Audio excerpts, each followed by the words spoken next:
انت هتقول اللي انت عايزه، قولي لا هو احنا بنتكلم.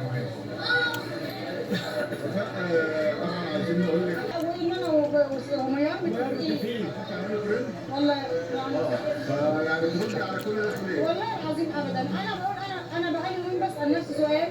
أنا والله العظيم والله لا أنا متفقة مع ميار ولا عملت ترند ولا عملت ترند. أنا أعمل ترند عشان إيه؟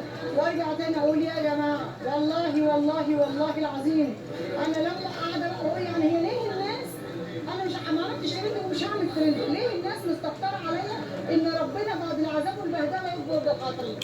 يقول لي يعني بيطبطب عليا. بس في ناس فرحانه جدا. الحمد لله والله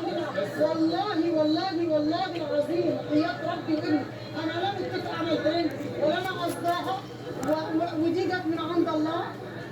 انا ما قلت الكلام ده كتير. احنا لسه اول مره نسجل مع حضرتك مريض ده فسدان. يا احمد يا احمد انت ردك ايه على الكلام ده؟ لا انا ماليش حق ان ارد الطرف، لازم ننقل الصوره.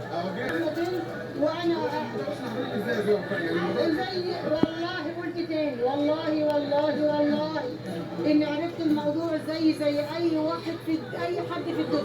زمان مش انا صاحبة المشكله.